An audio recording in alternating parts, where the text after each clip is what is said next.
the gunnery officer felt no immediate need to gaze upon the enemy ships through his binoculars. The shellfire put out by the Japanese force was overwhelming. Battleship main battery rounds plunged down at the Johnston, shrieking like locomotives, smacking the sea with a slap and roar, and sending up towers of dye-stained seawater. At that moment, Hagen had as good a view of the Japanese dreadnoughts as he cared to have. The Johnston's gun boss contemplated the audacious path his captain had chosen, and said quietly, "Please, sir, let us not go down before we fire our damn torpedoes." He did not doubt that Ernest Evans would do his best. Like the other officers on the Johnston, Hagen had come to see him as a captain who could strike fighting spirit from his men the way steel strikes spark from a flint. Evans's conduct impressed him indelibly. "I can see him now," Hagen would write, short, barrel-chested, standing on the bridge with his hands on his hips, giving out with a running fire of orders in a bull voice. That Evans acted on instinct ahead of actual orders was elemental to his constitution and his experience. The crew in turn vested their faith in the all-encompassing will of the Cherokee warrior who had sworn that he would never withdraw, and who knew perhaps promises as portentous as his carried with them some kind of implicit magic that assured their survival. The laws of probability and the lessons of recent combat history, however, heralded a different outcome.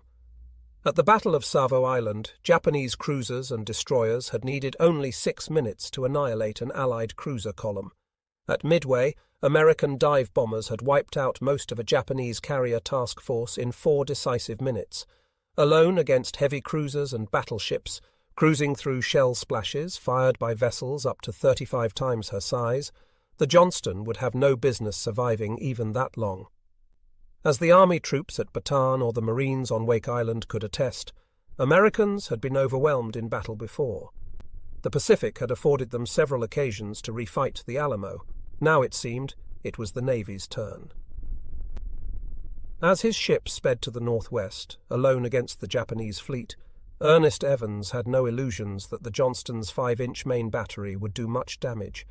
He knew that his only chance to send Japanese iron to the bottom of the Philippine Trench was to get close enough to fire his 10 torpedoes, mounted in 2 quintuple mounts amidships, and plant a little torpex into their underbellies. Until then, all he could do was make his best speed and blow out as much smoke as his boilers were capable of making. When the firemen received Captain Evans's order to make smoke, they misinterpreted it as a reprimand. "But we are not making smoke," came the defensive reply. Boiler room personnel trained hard to do anything but make smoke, lest the ship betray its location or foul its boiler tubes and require a painstaking cleaning. Evans grabbed the sound-powered phones and yelled, "I want a smoke screen, and I want it now."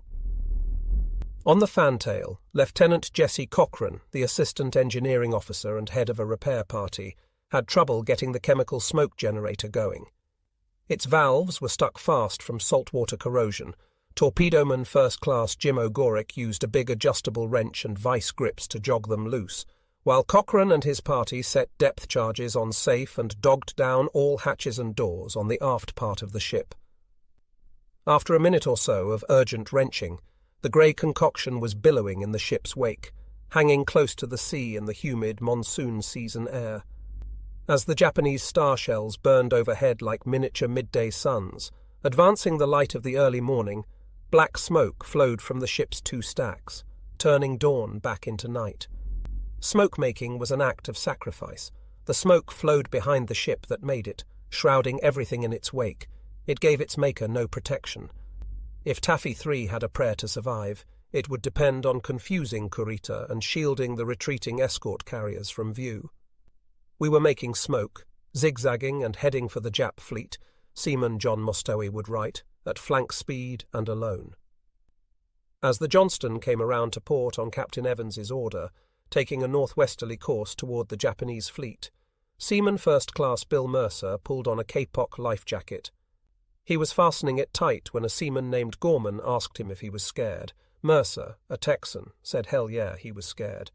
In fact, his heart was thumping so hard beneath his ribs that he feared the Japanese might hear it. The only words Gorman could find in reply were a strange non sequitur. "This is fun." To Quartermaster Neil Deathlefs, the situation seemed like the work of a cruel and uncaring universe. He had been on the Johnston for only 3 weeks. Not long ago, he had been working aboard the hull repair ship Prometheus at Tulagi, when the Johnston entered the harbour flashing signal lights requesting a replacement for a quartermaster who had trouble with seasickness. Deathlefs and another quartermaster on the Prometheus fit the job description, so they cut a deck of cards to determine who had to go. Deathlefs pulled an 8 to his colleague's king and dutifully reported to his yeoman for transfer to the destroyer. The bitter thought seized him now. He had arrived aboard the Johnston just in time to get himself killed. As Captain Evans rang up flank speed, officer of the deck, Lieutenant Ed DeGardi, knew the Johnston wasn't ready for an extended high-speed engagement. The fuel report indicated that the ship had only 12,000 gallons of fuel oil. At standard cruising speed, the ship burned 500 gallons an hour.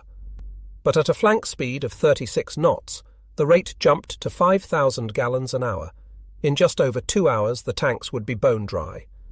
The ship would go dead in the water. Whether it was hit or not, Lieutenant DeGardi told the engineering officer, Lieutenant Joe Whirling, to do what the engineer already knew had to be done. Mix the oil with the 10,000 gallons of diesel fuel the ship carried in separate tanks. Though engineers hated the way the dirty-burning grog fouled the delicate boiler tubes and required a painstaking clean-out, there was no alternative in these desperate circumstances. Not everyone was entirely despondent. Looking down to the bridge from the gun director, Bob Hagan swore that he could see Captain Evans's heart grinning as he led his ship into the fight. From the bridge of the Fanshawe Bay, Ziggy Sprague took in the vicious columns of water rising around the White Plains and the other escort carriers on the edge of the formation nearest the enemy, and saw a terrible beauty. The splashes from the salvos rose in a rainbow of colours: red, pink, purple, green, yellow, each so dyed in order to help the enemy gunners correct the fall of their shots. In the whole horrible course of the war in 4 wide oceans, not once had an American aircraft carrier been sunk by gunfire from an enemy surface ship. The historic nature of Sprague's plight was not lost on him. In the triumphant closing phase of the war against Japan, Admiral Sprague, an emissary of the world's greatest sea power, was going to see all 6 of his flat tops sunk by gunfire. It was certain to happen. It wouldn't take more than 15 minutes. There was no other possible outcome. For the kid from Rockport, the situation was beyond imagining. I wouldn't say it was like a bad dream, for my mind had never experienced anything from which such a nightmare could have been spun. Once Clifton Sprague had dreamed of going to West Point, of parading on horseback before cheering crowds down his hometown thoroughfare. He had become a Navy admiral instead. Now he would have his appointment with notoriety, leading 13 ships whose pending destruction would go down in history, just as surely as they would go down to the bottomless deep of the Philippine Trench. Neither could such dream stuff have been recalled from my reading in some history book, because nothing like this had ever happened in history. By any measure, the mathematics of the engagement were preposterously against them. The Yamato displaced nearly 70,000 tons. She alone matched almost exactly in weight all 13 ships of Taffy 3. Each of her 3 main gun turrets weighed more than an entire Fletcher-class destroyer. Her armour belts, 16 inches thick at the waterline, and more than 2 feet thick on her gun turrets, were impenetrable to an American destroyer's guns. Her 9 18.1-inch rifles were the biggest guns that ever went to sea, firing 3,200-pound shells more than 26 miles. Their development was so secret that even Admiral Kurita did not know their true size. The super battleship's secondary battery of 6 6-inch guns packed twice the hitting power of anything Ziggy Sprague's largest escorts had. The ship was a great grey beast whose bulk pressed down into the ocean and possessed it, displacing enough water to raise measurably the level of a small lake.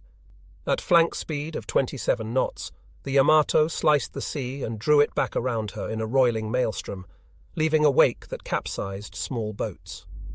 The Yamato was not the only ship that completely outgunned Sprague's task unit. The Nagato, displacing 42,850 tons, fielded 8 16-inch guns, and the Congo and her sister ship the Haruna, 36,600 tons, were fast frontline battleships armed with 8-gun 14-inch batteries. Kurita's 6 heavy cruisers were 35-knot killers that had a cumulative displacement equal to that of the Yamato. Finally, Kurita had 2 flotillas of destroyers, 11 in all, each led by a light cruiser, the Yahagi and the Noshiro, 8,543 tons, with 6-inch batteries. On paper, each of the destroyers matched the Johnston, the Hole, or the Heermann in speed and torpedo power, if not quite in gunnery. The only weapon in Sprague's modest arsenal that Kurita could not match was aircraft. Each of the 6 American jeeps carried about 30 planes, but loaded with depth charges, anti-personnel bombs, rockets, and the machine guns in their wings, not to mention the propaganda leaflets they sometimes carried in lieu of more kinetic payloads. They were not armed for attacking heavy surface ships. A fighting force cannot be reduced to its order of battle, any more than a ship's value can be reduced to the number of guns she carries, or the shaft horsepower her turbines can generate. A vessel draws life from the spirit of her crew, which derives in large part from the leadership qualities of her chiefs and officers. Morale defies quantification, and yet it weighs significantly on the ultimate lethality of the tools of war. A ship's effectiveness is the product of thousands of bonds that develop between individual officers and crew. The bonds form and break in a chain reaction, the power of which is determined by drill, by relationships, by fortitude, faith, and values.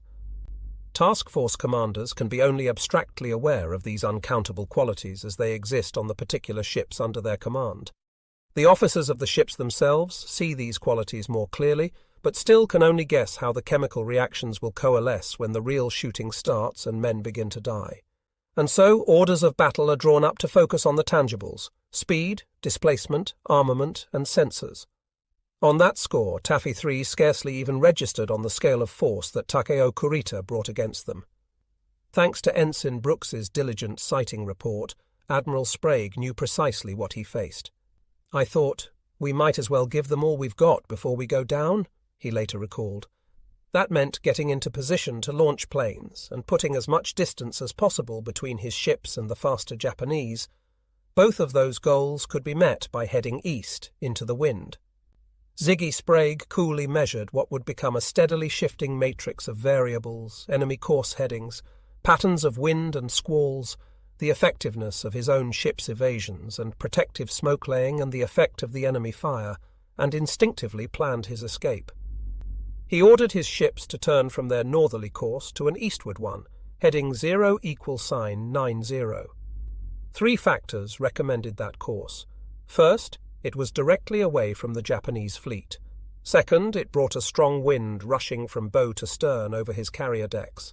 An apparent headwind of 22 knots was necessary to get a fully loaded Avenger airborne, even with catapult assistance.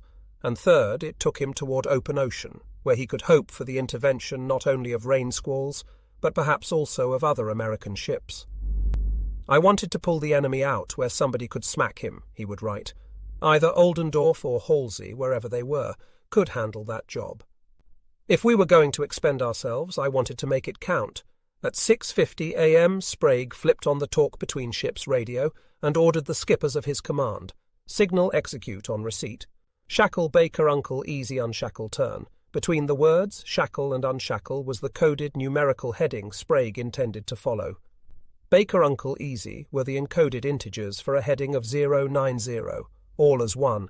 The helmsman on 12 of Taffy 3's 13 ships turned to the right, bringing their ships on an eastward heading. Sprague also passed the order to begin making smoke for concealment. Aboard the jeep carriers, flight deck crews raced to ready their planes for launch. It took only 5 minutes to turn the 6 nimble carriers onto a windward course. Sprague ordered, "Launch all planes as soon as possible," then hedged against the long-shot possibility that the fleet opposing him might yet be friendly. "Caution all pilots to identify all ships before attacking." The roar and colourful splashes of incoming shells, however, all but removed that distant possibility. Many of Sprague's planes had been airborne since first light, flying off before daybreak to strike targets on Leyte. Now, needing the bombs they carried, he ordered them to abort and return. He also needed help from the other 2 Taffys to his south. On the talk-between-ships circuit, he raised the commander of Taffy 2, Rear Admiral Felix Stump. Come in, please to any or all. We have enemy fleet consisting of battleships and cruisers 15 miles astern closing us. We are being fired on." Admiral Stump got on the line, already briefed by intercepted radio transmissions, and said, "Don't be alarmed, Ziggy. Remember we're back of you. Don't get excited. Don't do anything rash." Since Stump's Taffy 2 was the only of the three Taffys not under direct attack, Taffy 1 would be fighting off land-based Japanese aircraft most of the morning. He was best positioned to help Sprague. Still, something about his tone tended to undercut his advice. Thomas Sprague, in simultaneous command of Taffy 1 and all three Taffys, recognized that in the coming fight, Ziggy Sprague should be free to decide how to conduct it. All that Thomas Sprague could do for him was cover bureaucratic bases and ask the 7th Fleet's commander of support aircraft for permission to launch all available torpedo bombers and go after them. The request was duly granted, and thereafter, according to Admiral Stump, no orders were received from anyone during the entire day, nor were any necessary. It was Ziggy Sprague's battle to win or lose, using the initiative that was required under the prevailing circumstances. Ziggy Sprague knew that help was a long way off.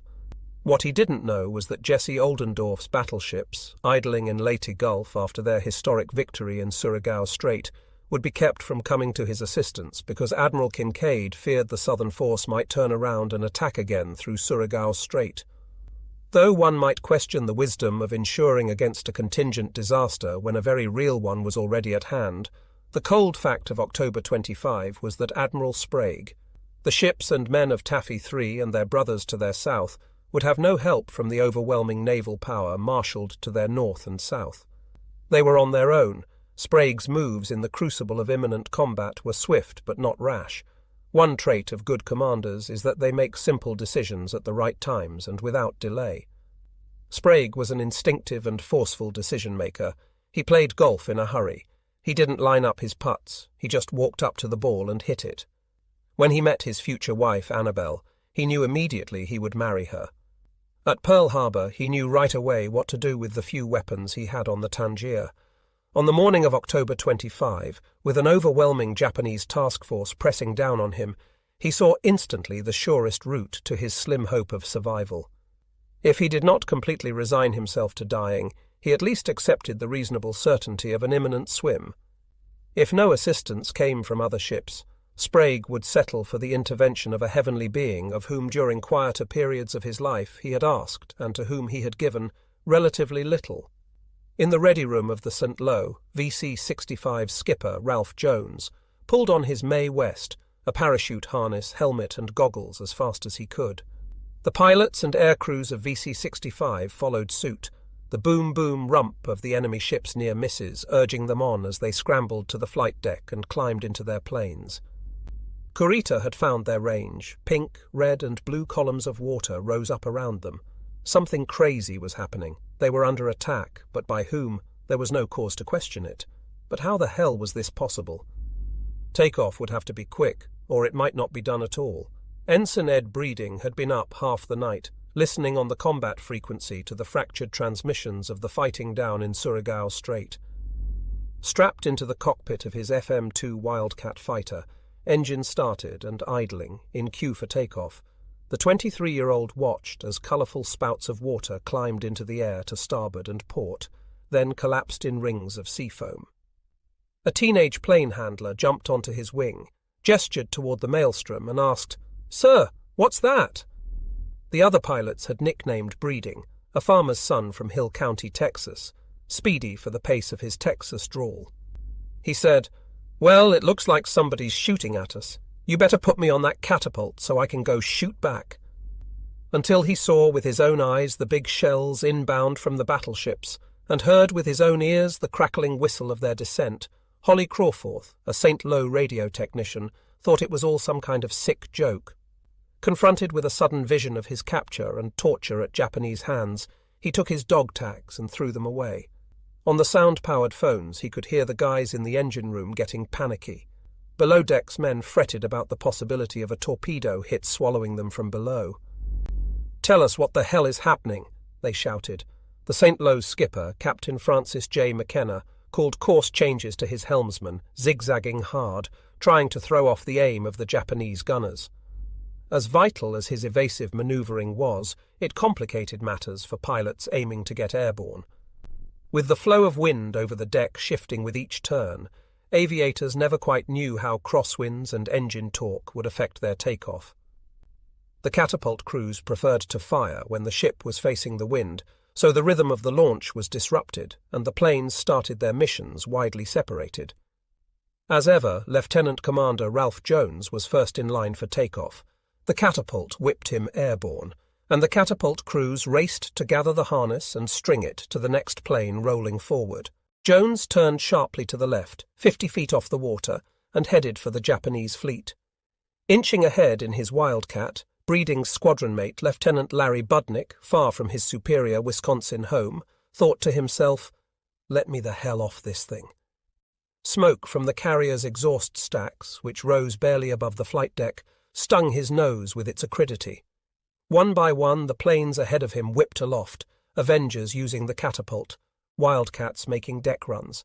At last it was Budnick's turn. He opened his throttle, rolled down the deck, and roared aloft after his commander. The usual strike plan called for the Wildcats to escort the Avengers to the target and coordinate their attacks. En route, the pilots of the swift Wildcats kept their throttles back, weaving and circling to stay with the lumbering torpedo bombers.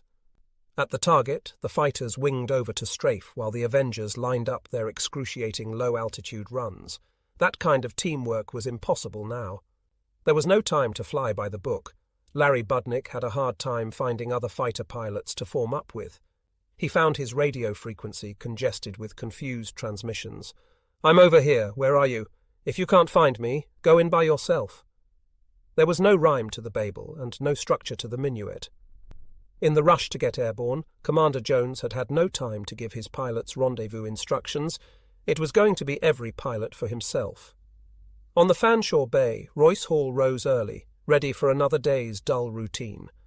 The aviation ordnance man first class from Emmanuel County, Georgia, was the turret gunner on the torpedo bomber. General Motors, flown by Lieutenant Harvey Lively. Their aircraft, last in line for takeoff, was perched on the aft end of the flight deck. Hall climbed into the torpedo bomber through the small radio compartment hatch in the belly, twisted his torso around, stepped up, and squeezed into the flat-sided sphere of the Avenger's ball turret. Hall sat down in the turret's metal bucket seat, fingered his trigger, and peered through his illuminated gun sight. When he saw the great towering splashes around the ship, he craned his neck and looked skyward through the plexiglass, expecting to spot enemy bombers, but Hall could not see above the low ceiling of clouds. Then he noticed the yellow-orange flashes of light breaking through the curtain of squalls on the northwestern horizon. The light bloomed and faded, but never seemed completely to disappear. At first he took it for something burning, maybe a ship in its death throes. But when large splashes began bracketing the Fanshawe Bay, walking the water around her in tight 3- and 4-shell patterns, and dousing the flight deck with dye-stained seawater, Hall knew that what he was looking at were blasts from the muzzles of some very large ships. "Hey, guns, what's going on?" asked radio man Willie Haskins, seated below in the radio compartment, looking up at the soles of Hall's leather-booted feet. "Oh, hell, some SOB is shooting at us from way over yonder somewhere," the Georgian replied. As the plane handlers muscled the Avenger forward toward the catapult, Lively, Hall, and Haskins, as the last crew to leave Sprague's flagship, never thought they would make it airborne. The Fanshawe Bay was bracketed by at least 15 shells before their torpedo bomber. General Motors ever got into launch position. Finally, the plane handlers hooked the catapult cable to hooks underneath the wings and looped it around the hook buried in the flight deck's catapult track. Without ceremony, the catapult fired. Hall reflexively tucked his chin between his knees to keep inertia from jamming his face back into his gun sight, and suddenly they were airborne, or nearly so. As the heavy plane clawed its way heavenward, Hall was treated to the turret gunner's backseat view of the flight deck rising up above him as the aircraft dropped toward the water. The towering bow of the ship cutting the sea in pursuit of the plane, until the Avenger's 14 cylinders finally caught air, gained the sky, and outraced its host vessel. Looking back at the 13 ships of Taffy 3, Hall said a quiet goodbye. "My first thought," he later recalled, "was that I would never see any of the task force above the water again." On the flight decks of the 5 other escort carriers of Taffy 3, a similar dance was taking place. Pilots jogging to their aircraft, radial engines turning over, a queue to the catapult forming up, and planes flinging skyward. They left their ships carrying whatever ordnance they happened to have. The aviation ordnance men, meanwhile, pushed their wheelbarrows to the edge of the deck and dumped overboard all bombs, rockets, and other armaments that were not already loaded onto an aircraft. From the Fanshawe Bay's plane captain's shack, VC-68 aviation machinist's mate Dave Lewis awoke to the sound of commotion, looked up, and saw an ordnance man named Bob Kenny running down the flight deck, shoving a two-wheeled bomb cart loaded with a 100-pound bomb that hadn't found a taker. Kenny was a big man, built like a football player, but Lewis had never seen him move so fast. He was not inclined to exert himself. If he was running, I knew this was really serious. Lieutenant Verling Pearson, watching the bombs going overboard, was impressed with the crew's initiative, if not entirely hopeful about its benefits. A futile gesture, but it gave them something to do. As the pilots readily appreciated, it was probably more dangerous to remain aboard the fuel and explosive-laden jeep carrier than to take off and glide bomb a Japanese capital ship. As Leonard Moser, a plane captain on the Fanshawe Bay, was changing a carburetor on a VC-68 aircraft, half a dozen pilots hovered nearby, coveting a chance to climb into that cockpit and get their tails off the ship. The aviation machinist's mate finished the job, then climbed up into the cockpit. "What are you doing?" one of the pilots asked. "I'm going to check this damn engine out," Moser said, "and then go find a hole to hide in." The pilot said that he would do his own engine check this time. "Thank you very much." Moser stepped aside. He got in, started it up, and took off with a cold motor. My helper didn't even have all of the cowling on that pilot, was glad to leave. Seated in his torpedo bomber, General Motors Avenger, on the deck of the Cullinan Bay, his engine idling as he awaited launch, Lieutenant Earl Archer was soaked like a cat in a storm. The crash and splash of the near misses landing near the carrier had drenched him thoroughly. For the first time in his life, he really prayed, "Lord, please don't let me die sitting here on deck." He was number 3 for takeoff, behind VC-3's skipper, Lieutenant Commander Bill Pops Keeley and Lieutenant Patsy Capano. He was among the few torpedo bomber General Motors pilots with a full weapons load, 4 500-pound bombs, 8 rockets, and 2 magazines full of .50 caliber ammo. Finally, his turn on the catapult came, and his prayer was answered. He was airborne and outbound. On the day Pearl Harbor burned, Earl Archer had driven his Buick from Hope, Arkansas, to Little Rock, aiming to enlist in the Army Air Corps. When Archer, a junior at the University of Arkansas, arrived in Little Rock, he had a spiking fever. It might have been pneumonia. "When you get well, we'll sign you up," the recruiter said. Archer got home and talked to a friend who told him that naval aviation was where the action was. For a daredevil who came home from college on Friday nights so he could race cars at the fairground on the weekend, action was important. Archer went to New Orleans with his friend and signed on to be a Navy pilot. In flight training at the Naval Air Station at Lake Pontchartrain, Archer never missed a chance to go into town for a little nightlife.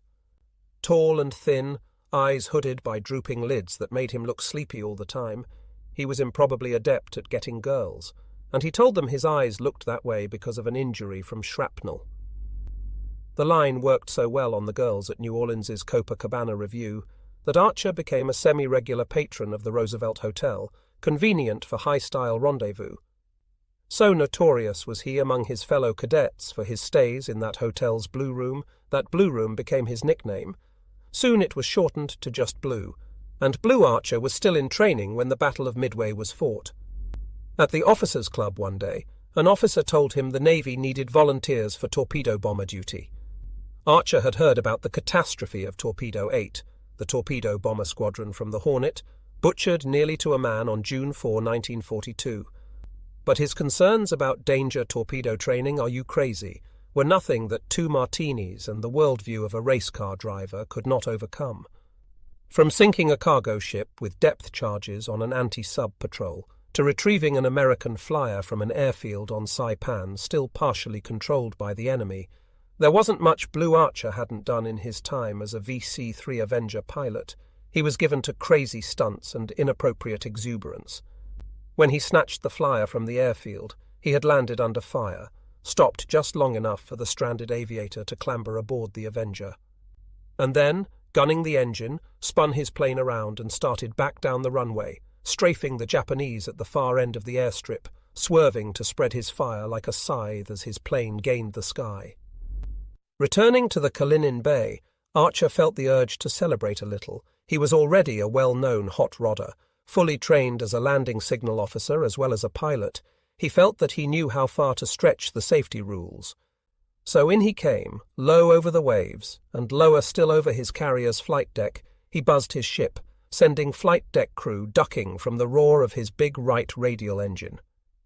When the jeep carrier's air officer dialed his radio frequency and warned him not to try any such foolishness again, Archer circled back as if to land, flipped his plane over on its back, and buzzed the 500-foot length of his carrier once more.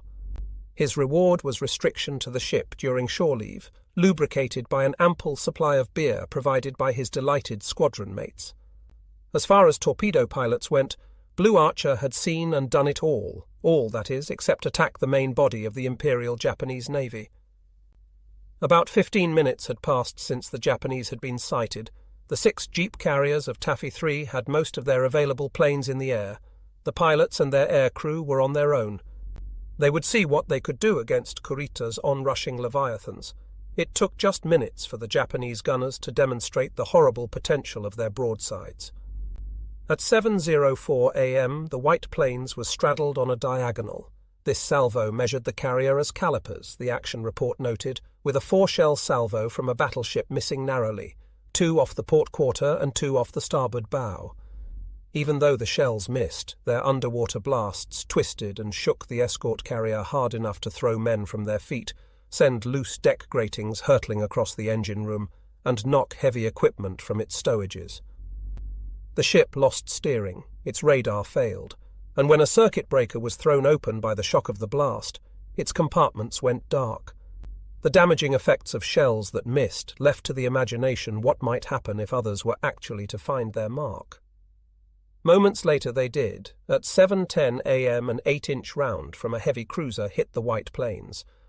But because it was an armor-piercing round, fused to penetrate hardened armor plate and ignore lesser impediments such as mere metal sheet, it passed straight through without exploding, like a bullet holding a shoebox. To the Japanese gunners, the thick funnel smoke flowing from the stacks of their targets presented the illusion of ships burning fiercely. The Yamato's great guns roared until about 7:05 a.m., when the carriers vanished momentarily into a wash of rain squalls.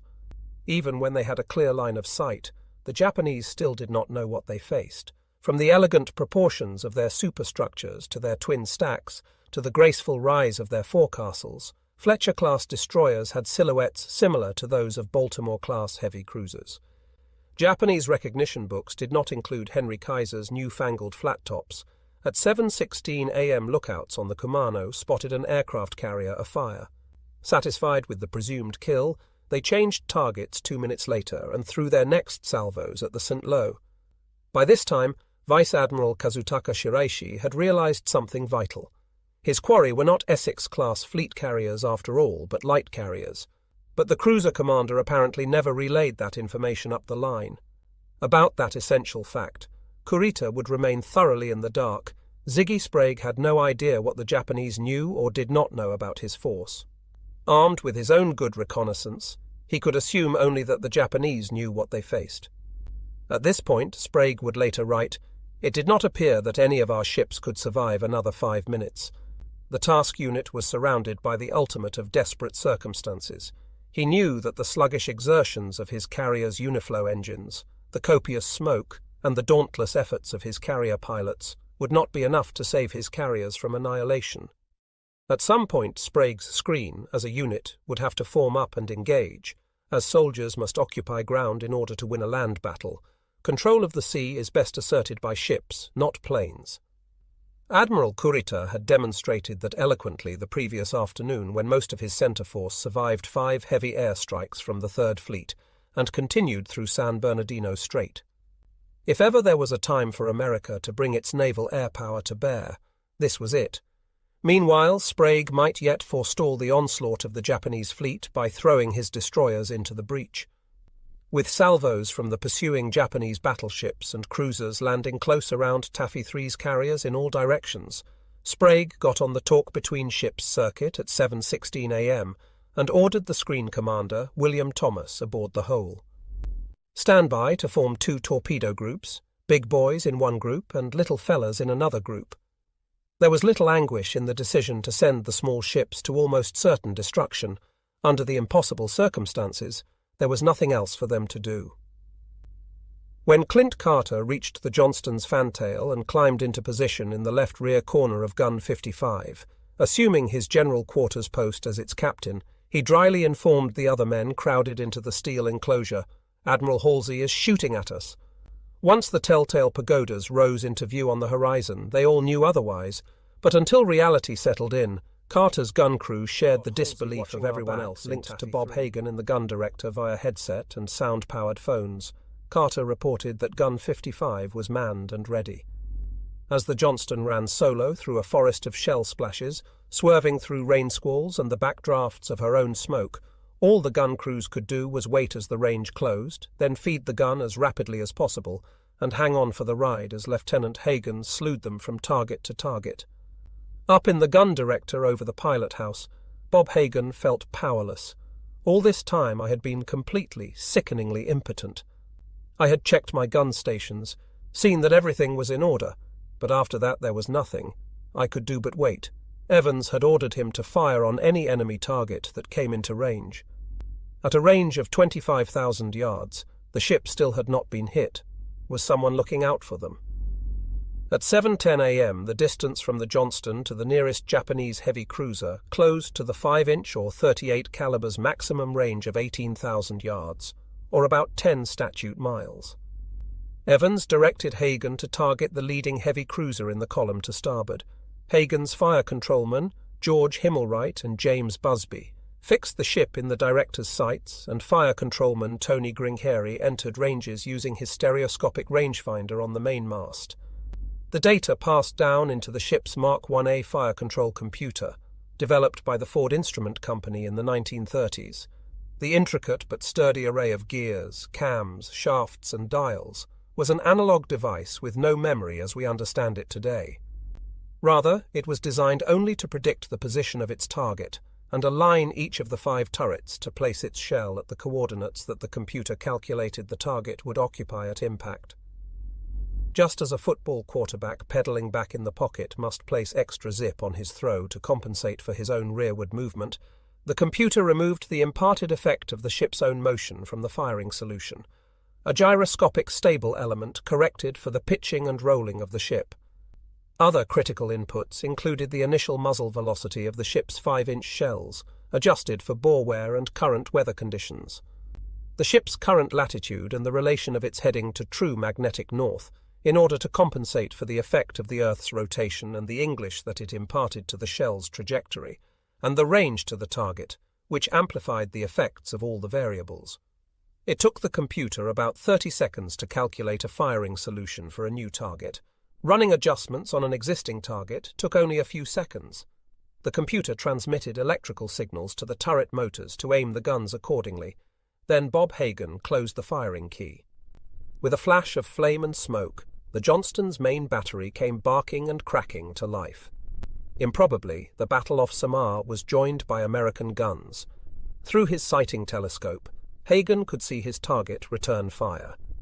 It was the Kumano, the sleek 13,440-ton flagship of Admiral Shiraishi's Cruiser Division 7. An 8-inch shell from a Japanese cruiser struck the water off the Johnston's bow and sent up a wave of red-dyed water that washed down the entire forward superstructure. Bob Hagan wiped his eyes clear of the redness and said to the 5 men in the gun director with him, "Looks like somebody's mad at us." But the Japanese did not prove to be the shots that Hagan's radar-directed gun system was. Hagan's crews had lighter weaponry but far better aim. The humans were novices to surface combat, but the computer, like the radar and gyro that aided it, knew no fear. The Johnston loosed a continuous ladder of shells over a 200-yard stretch of ocean centered on the projected path of the heavy cruiser Kumano. During the 5-minute sprint into torpedo range, The destroyer's guns let fly with hundreds of 54-pound 5-inch rounds. When Hagen began to see his shells hitting the ship, flames and puffs of smoke obscuring the division flagship's upper superstructure, he tightened the ladder to 100 yards, concentrating the barrage. He landed some 40 hits on the Kumano with his 5-inch shells. Through his scope, Hagen could see the smoky flashes tearing up the metalwork on the cruiser's decks and gun galleries. They blew out portholes and killed men in exposed positions. Although this pummeling was not enough to sink the Japanese cruiser, the waves of shock, sheets of flame, and storms of shrapnel that buffeted the Kumano's superstructure played havoc with its crew's ability to return accurate fire. The Japanese gunners did not land a single hit in return on their bantamweight assailant. With each gun mount firing 17 to 20 rounds per minute, 2 mounts forward and 3 more aft, it didn't take long for the hot empty shell canisters, discarded through a hole in the floor of each mount, to pile up and roll and clatter across the Johnston's steel decks. Jesse Cochran, leading a repair party, was grateful that he had nothing better to do at the moment than toss them over the side. The noise of the general quarters alarm had stopped some time ago, and on the bridge no one had a whole lot to say. Only the ship really spoke, the grinding vibration of the twin propeller shafts, the rumble of the gun director rotating on its mount atop the bridge, and the shock of the 5-inch guns that bucked the deck and rattled crewmen's helmets with their reports. As for the men, their emotions stayed under the skin. They were trained to deal only in facts, orders, data. The officers masked their desperation with the cool demeanor that disciplined leadership instills. The facts, the data, spoke for themselves, one more loudly perhaps than all the others combined, though it was not explicitly discussed. Not one of them would get decent betting odds of surviving the gauntlet their skipper had steered them into. The destroyer's zigzagging inbound course was not entirely random. Evans deliberately turned toward and steamed through the roiling cauldrons of the enemy's misses, known as chasing shell splashes. The tactic relied on the diligence of the Japanese gunners to correct their aim. Because they continuously adjusted their range and train, naval salvos were like proverbial lightning, seldom striking twice in the same place. If the Japanese had caught on to the game, they might have fired successive salvos to the same range and bearing, but they did not. They had their training too. And so the Johnston pressed audaciously in, closing the range. Clint Carter's crew loaded and shot at such a brisk pace that the paint on Gun 55's barrel blistered and burned. After each shot, a blast of pressured air cleared the barrel of hot gases. Even so, it was dangerous to let a live round sit too long in the breech. If you cooked it too long, it would cook you right back. Carter got a scare when a sudden course change forced his loaded gun mount to pivot and strike the cam stops that kept it from discharging. It was a precaution to keep the gun, when swiveled all the way forward, from hitting its own superstructure. But for agonizing seconds, the safety device imperiled its operators. The round sat cooking in the breech, waiting for the computer to release it. "I was never as scared as I was in those few seconds," Carter said, expecting a disastrous internal explosion at any moment. Carter raised Hagen and asked permission to fire the gun manually to prevent a detonation in the breech. But before the lieutenant could answer, the ship turned sharply again. When the director-controlled gun swung out automatically a beam to stay on target, it came off its stops and fired, ridding the breech of its time bomb. The men assigned to train and point the gun had nothing to do as long as their weapon was on automatic director control. In Gun 54, forward of Carter's mount and above it, atop the aft deckhouse, Bobby Chastain, the trainer, was responsible for swiveling the gun mount toward its targets in the event the automatic system failed. If the mechanisms that aimed their gun were knocked out, but the mount still received train and elevation data from the director or from the Combat Information Center, crews could go to modified director control, aiming their gun manually by matching the dial pointer indicating the director's orientation. With Bob Hagen controlling his mount, Chastain's telescope was useful only for sightseeing. Peering through the gun sight, protruding through a small door positioned at eye level in front of his seat, he found that he couldn't bear the sight of the larger ships. So long as Lieutenant Hagen didn't need him to turn the gun, Chastain figured he'd spare himself some panic. He closed the gun sight door and pretended hard that he was safe. Bob Hagen got information about targets from the executive officer and his radar watchers in the Combat Information Center, or directly from the captain himself. Captain Evans was within shouting distance below, on the open-air bridge outside the pilot house. Whenever Hagen felt the ship taking a new course, he could yell down to Evans, "What are you up to now?" Evans would look up at him and say, "Hey, take that ship over there." After a target was chosen, Hagen slewed his director toward it, and as soon as his pointer and trainer hollered on target, Hagen closed his firing key, and the Johnston's main battery resumed the bombardment. Clyde Burnett had been around the fleet long enough to know a hopeless situation when he saw one. The hourglass that measured the reasonable life expectancy of a lone destroyer charging a hostile squadron of battleships and cruisers had run out and emptied long ago. As the distance between the Johnston and her target closed, the chief boatswain's mate took in the sight of shell splashes from enemy battleships all around his destroyer and told the members of his repair party to lie down on deck. He felt sure they were about to take a hit. When Bob Hagen first opened fire, the range was 18,000 yards. As the range closed, 15,000, then 12, with Japanese shells straddling the destroyer, Captain Evans ordered, "Stand by for torpedo attack." The 12-man surface search team in the fishtailing destroyer's Combat Information Center, under Executive Officer Lieutenant Elton Sterling, relayed the range, bearing course and speed of targets to the bridge and the torpedo crew, while the other 12-man section, the air search team, watched and waited. Closing to 10,000 yards under a crossfire, this heavy was as unlikely as a man staying dry while sprinting through a driving rain. Miraculously, the ship made it. Impossibly, she was not hit. The target cruiser was steaming 40 degrees off the Johnston's starboard bow. At 10,000 yards, the Johnston was within the outer limit of torpedo range. To maximize their reach, Lieutenant Jack Bechdel, the torpedo officer, ordered the fish set on their slowest speed setting, just 27 knots. As torpedo man first class Jim O'Gorick supervised the mount crews and stood by with a wooden mallet that could be used to fire the torpedoes if their igniters failed. Two torpedo men, Thomas Sullivan and John Moran, cranked Mount No. 1 to starboard and trained it to 110 degrees relative to the ship's heading, just abaft of the beam. Mount 2, manned by Red Benjamin and Frank Gillis, was rotated out to 125 degrees relative. As soon as the range was good, Captain Evans shouted, "Fire torpedoes!" With sharp rushes of compressed air, the Johnston's 10 torpedoes leaped from their tubes, one following the preceding at 3-second intervals. They flew out over Burnett's crew huddled on deck, their motors whirring wildly as they fell toward the waves. Hitting the water, their propellers found the resistance they craved and clawed into the sea. Carrying warheads tipped with 300 pounds of Torpex explosive, the Mark 15 torpedoes were about 25 feet long, nearly 2 feet in diameter. Adjusting to their set depth of 6 feet, the torpedoes turned to the right per the gyro settings that Lieutenant Bechdel had given them, and accelerated to 27 knots, running hot, straight and normal toward the leader of the 4-cruiser column. With the torpedoes away, his ship blessedly untouched, Evans ordered Lieutenant DeGardi, his officer of the deck at the helm, to bring the Johnston into a hard turn to port.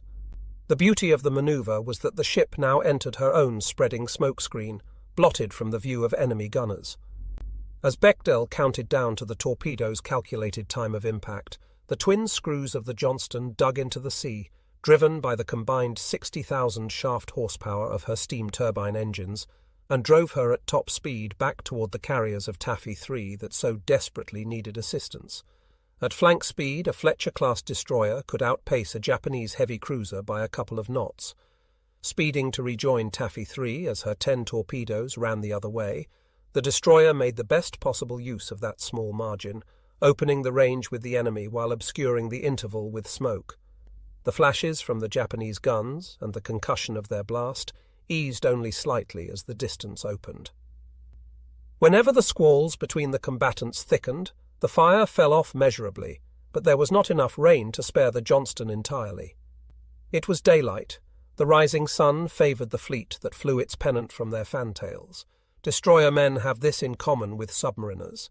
They experience no greater suspense than while counting the seconds to their torpedo's time of impact.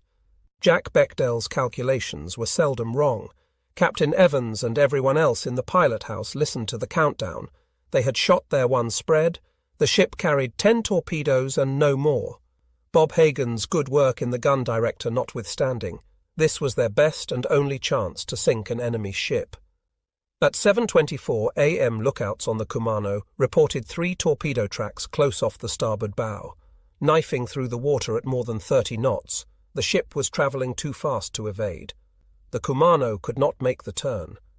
Between squalls and smoke, Ellsworth Welch saw a bright flash, and the long, dark form of a ship lift out of the water slightly, as if punched from below by an enormous fist. Torpedo explosions sounded different than gun blasts. 5-inch guns stung the eardrums with their sharp, concussive bark, throwing out shock waves that patted the clothes. Torpedo explosions were deeper and heavier, basso reverberations that could be felt in the sternum as readily as heard with the ears. The men of the Johnston felt a deep thump. Some felt a second one and then a third. The Johnston whipped through thickets of smoke, emerging long enough for Lieutenant Welch and others on deck to see a tall column of water rising beside the Japanese heavy cruiser, which appeared to be burning furiously astern. One torpedo from the Johnston struck the Kumano in the bow. Ripping it clear away, the crippled cruiser fell out of line, limping along at 14 knots. The Kumano could still stand and jab, but with a broken bow she could not hold her place in column in a rapid running fight. Admiral Shiraishi ordered the Suzuya to come alongside, and he transferred his flag to her. The Suzuya was not fit to resume pursuit either. Near misses from aircraft bombs had ruptured her after fuel tanks, contaminating some 800 tons of precious fuel with seawater, starting fires that would burn into the afternoon, and restricting the cruiser's speed to just 24 knots, no faster than the lumbering battleship Nagato. With his transfer to the crippled ship, Shiraishi took himself out of the battle. He may have had no other choice. He did not wish to hold back the 2 ships of Cruiser Division 7 that could still make chase. The Tone and the Chikuma sped past, joining Cruiser Division 5's Haguro and Chokai. Harvey Lively and Royce Hall of VC-68 saw upon breaking the surface of the cloud layer was a large formation of Avengers closing their position.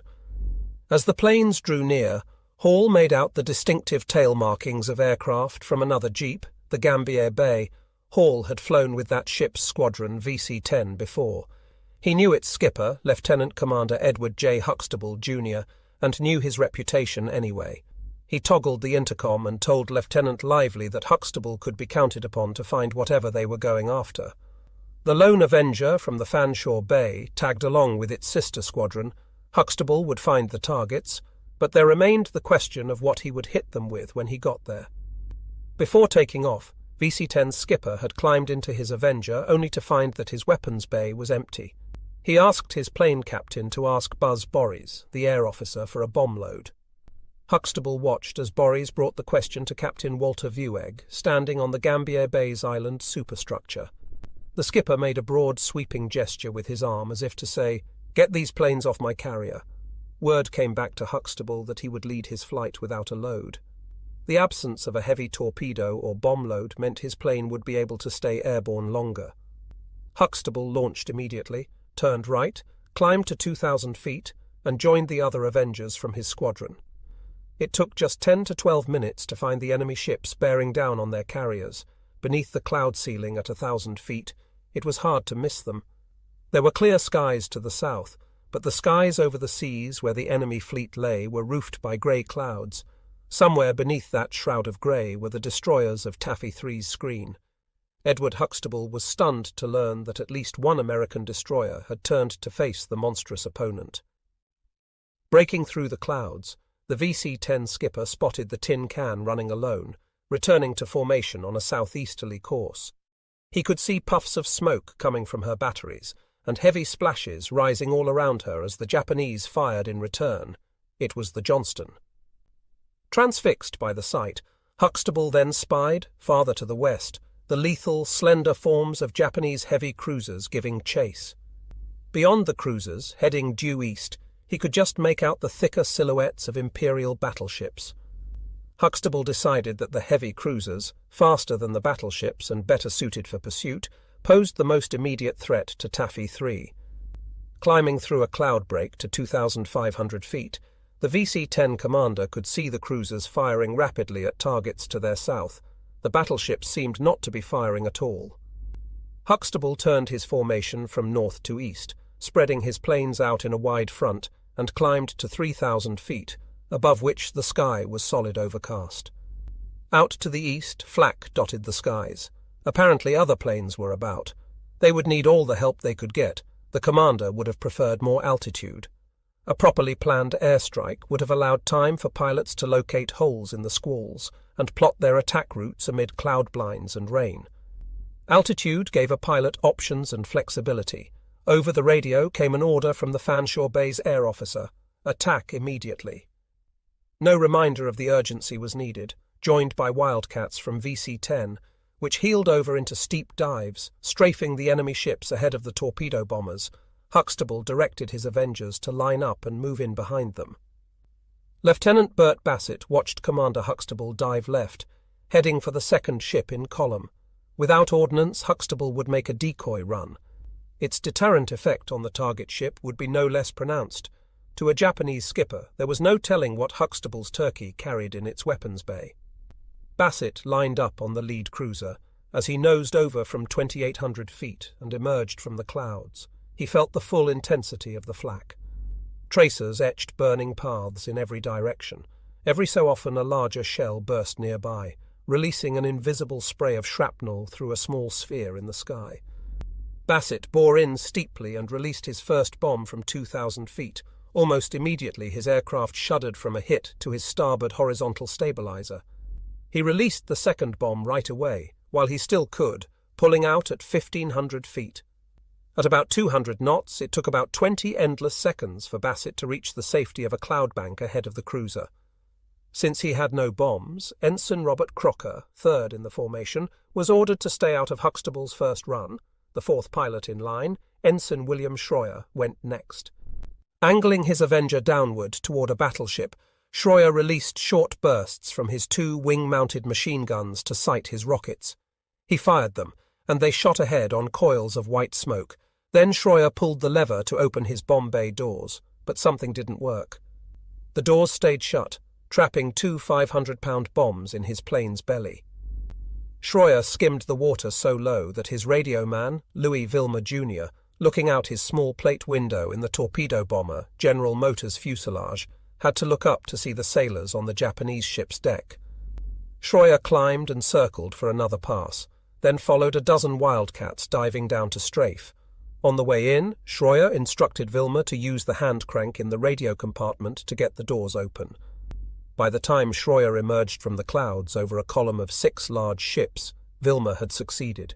Running up on a Tone-class cruiser from astern, Schroyer dropped his payload, and Vilmer watched the 2 bombs hit the water just a few feet behind the fantail, disrupting the ribbon of the cruiser's wake with their detonation. The 2 pilots coming in behind Schroyer, Lieutenant Paul Garrison from the Kitken Bay and Ensign J.F. Lisher from the Gambier Bay, reported that the cruiser had slowed and seemed to lose steering. When Harvey Lively nosed over to attack, he didn't say anything over the intercom. There was no tally-ho or anything else kids heard in the movies. His first sortie against ships began without fanfare. Royce Hall just felt the plane push over into a shallow dive as flak bursts began appearing around them. When the nose of the plane pushed over, the tail swung up, the ocean dropped out of view, and Hall was left with a 180-degree view of the sky and squalls. As they approached the Japanese cruiser column from the rear, tracer bullets whizzed past him like angry fireflies to port and starboard. Lively pressed home the attack, engine at full power, the pin on the airspeed indicator trembling at 280 knots. Lively closed on a cruiser from behind and released his 4 500-pound bombs. The pilot didn't have the luxury of seeing the results for himself. He levelled off 50 feet above the wave tops, having traded altitude for airspeed and aiming to preserve every bit of it for his escape. From the tiny window in his radio compartment, Willie Haskins saw the bombs hit. One landed under the fantail of the cruiser and exploded. It might have been close enough, Haskins hoped, to damage the propellers. Lively sped low along the water, parallel to a line of ships. Royce Hall had been watching the skies for enemy planes to shoot at, and nothing came but here now were ships. He recognized the opportunity for some improvisation, practice. The answer to the question, how do you get to Carnegie Hall, was drilled into Navy gunners from day one. In fact, the training pamphlets supplied to air gunners by the Navy's Bureau of Aeronautics played on a musical metaphor. The concert violinist sets considerable store by his instrument. So it had better be with you and your guns. Learn to handle them, naturally and firmly, with all the precision and skill of a great musician. At first, all good gunners looked upon their weapons as cumbersome things that crash and vibrate, feel awkward and unwieldy. They also had the inward feelings that the guns, and not they themselves, were in charge. But as they learned to give their guns close personal attention and firm handling, their guns gradually turned into useful friends and allies. Royce Hall had never given thought to the parallels between gunnery triangulation and the musical arts. He had devoted what few idle hours he enjoyed aboard the Fanshawe Bay to fleecing his squadron mates at the poker table. He had never imagined that he would have the occasion to pepper a heavy cruiser with his very own machine gun. The strikes he had flown over Leyte's jungles and cane fields involved firing rockets and dropping bombs on Japanese troop concentrations. Shooting at a by-God heavy cruiser, this was something else. There were few things more terrifying to a sailor than strafing. Heavy machine gun bullets could make a mess out of the exposed positions on a ship, ripping through gun shields, breaking glass and splintering wood. They destroyed electrical connections, shattered steam pipes, and tore flesh. In that light, Hall and every other gunner in Taffy 3's 6 composite squadrons had a mission akin to that of the destroyer screen as a whole, to distract and delay the enemy's pursuit of the carriers. Any weapon that could be brought to bear might contribute to their escape. Only a couple 100 feet of water lay between Hall and the cream of the Imperial Japanese Navy. He cranked his turret out to port and went hunting.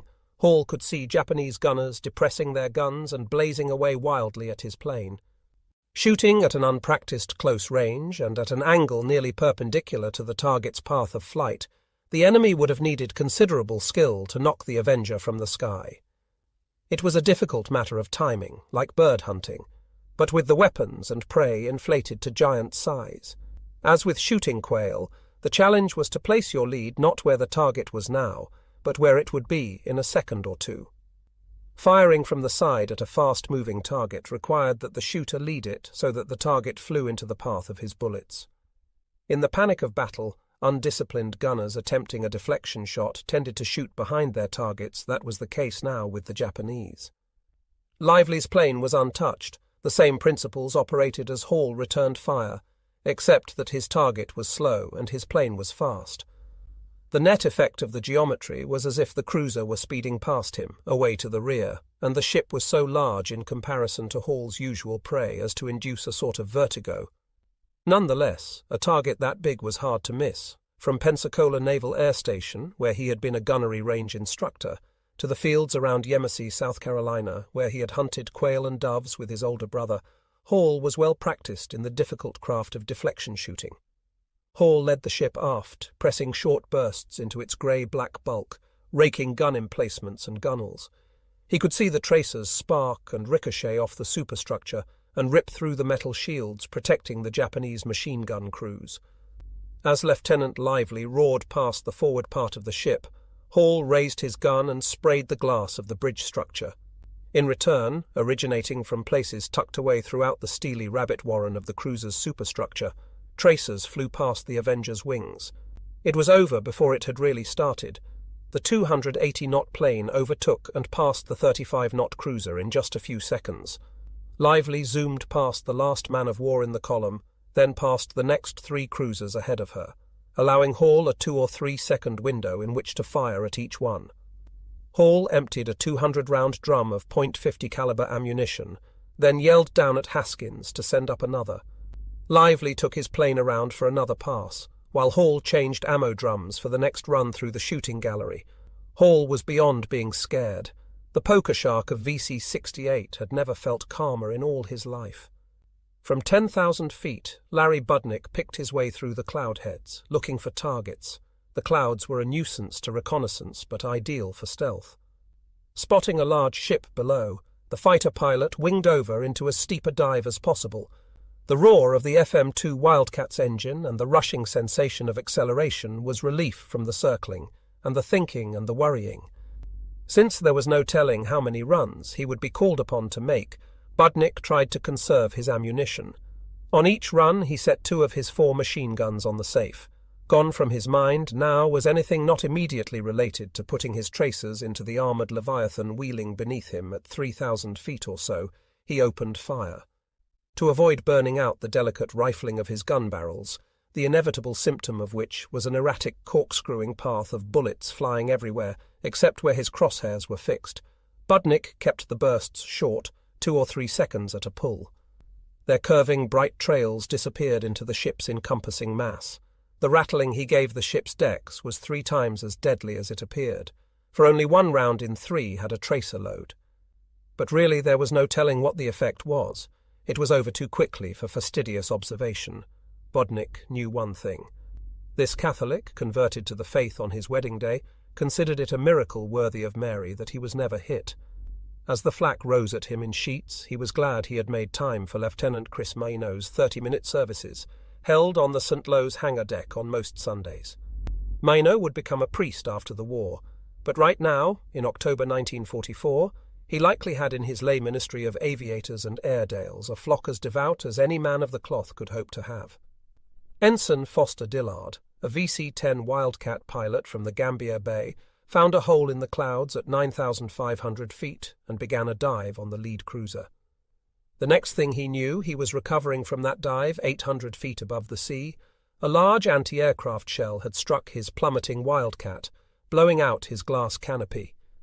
The rushing wind carried off Dillard's helmet and goggles, and his Wildcat fell out of control through nearly 2 miles of sky before the ensign at last regained his senses and pulled out just a few hundred feet above the water. Suffering from a concussion and barely able to control his aircraft, Dillard headed for the Tacloban airfield on Leyte, escorted by a plane from the Fanshawe Bay. Without a torpedo, all that VC-10 commander Edward Huxtable could do was bluff. Having done it once, now he did it again, turning back to the west above a thin cloud layer at 2,000 feet. Though the skipper no longer saw any Wildcats around, he decided this wasn't the time to insist on by-the-book tactics. About 2.5 miles out, the cruisers opened up a terrific barrage of anti-aircraft fire. Huxtable bore in on the trailing ship's starboard bow, hoping to draw its fire from the other planes of his flight.